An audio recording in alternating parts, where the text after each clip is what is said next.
পূর্বাঞ্চল রাজ্যের মধ্যে। এখন আরেকটা সহজ প্রশ্নের উত্তর আপনাদেরকে দিতে হবে। ত্রিপুরা রাজ্যে এটাও দিতে হবে, ক্লাস 5 এর নিচে যারা পড়ো তারা।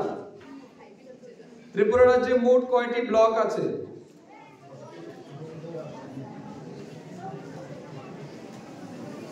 বলো। হ্যাঁ দাঁড়াও, তুমি দাঁড়াও। 18টা? তোমাকে ডবল দেওয়া হচ্ছে। বসে পড়ো আর বলো কয়টা? 8টা তো ব্লক না। এইদিকে বলো। 64।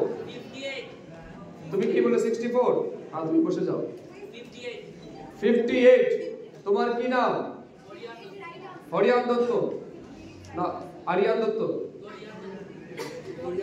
গরিয়ান। কোন কোন স্কুল, কোন ক্লাসে পড়ো? তো গরিয়ান দত্তর জন্য সবাই মিলে জুড়ে করতালি বাজাও।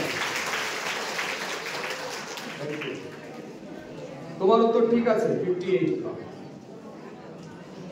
তো আমাদের রাজ্যে 58টা ব্লক আছে। আর জেলা কয়টা আছে এটা সবাই জানেন? এটা সবাই জানেন।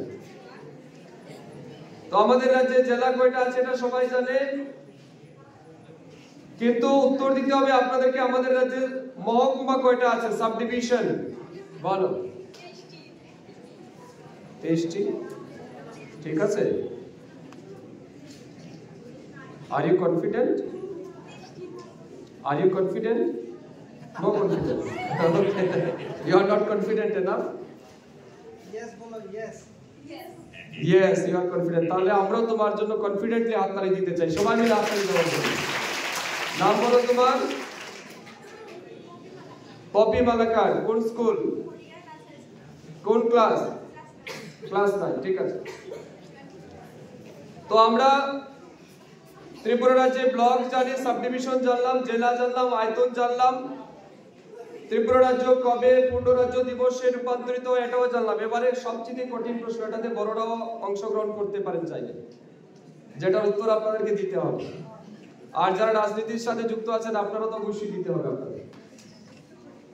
ত্রিপুরা রাজ্যে এখন পর্যন্ত মোট 11 জন মুখ্যমন্ত্রী শাসন করেছেন। এখন পর্যন্ত যিনি দায়িত্বে আছেন আমাদের honourable chief minister professor doctor Manik Saha সহ মোট 11 জন মুখ্যমন্ত্রী আমাদের রাজ্যকে এখন পর্যন্ত পরিচালিত করেছেন বা এখন উনি সহ করছেন।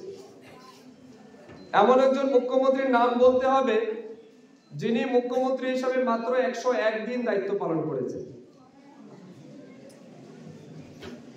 বলুন।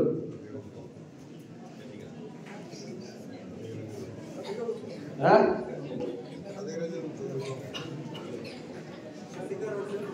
আচ্ছা, একজন বলেছেন। আর ছাত্রদের মধ্যে কেউ বলতে পারবে?